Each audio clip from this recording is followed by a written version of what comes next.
دلدار گل اور رفدین 40 سال سے تابوت بنانے کا کام کر رہے ہیں۔ ہمارے جو کرسچن لوگ ہیں نا، یہ عام بکس بنواتے ہیں، تابوت بنواتے ہیں، تو اس لیے میں نے یہ کام سیکھا تھا، پہلے تو نہیں کرتا تھا میں۔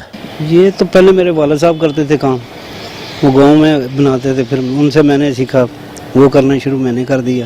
خدا نے زندگی دی ہے تو موت بھی ہے، ہر جاندار کو بالآخر موت کے ساتھ ہی وفا کرنی ہے۔ 55 سالہ دلدار گل نے 15 سال کی عمر میں تابوت بنانے کا کام شروع کیا۔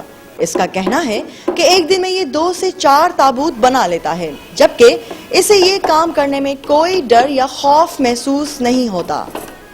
کوئی ڈر نہیں لگتا، میں تو لیٹ کے اس کے اندر لیٹ بھی جاتا ہوں، دیکھتا ہوں، چیک کرتا ہوں کہ اس میں آدمی جو پورا بھی آتا ہے کہ نہیں آتا، اس لیے پھر میں اس کے حساب سے بنواتا ہے اس کو۔ رفدین جب 4تھی جماعت میں تھا تب سے اس نے تابوت بنانے شروع کیے۔ اس کا کہنا ہے کہ ایک تابوت 800 روپے کا بنتا ہے، اور تابوت بنانے میں صرف لکڑی نہیں بلکہ اور بھی اشیاء درکار ہوتی ہیں۔ ایک تو لکڑی، کیل، پھر یہ کوکے ہوتے ہیں، ان کو لگتے ہیں، کپڑا، پھر روئی ہوتی ہے، یہ چیزیں ہونی چاہیے اس میں، تو یہ لگنے سے وہ تیار ہو جاتا ہے۔ جہاں زندگی ہے وہاں موت بھی برحق ہے۔ تابوت بنانے والے لوگوں کا یہ کاروبار صدیوں سے چلتا رہا ہے اور رہے گا۔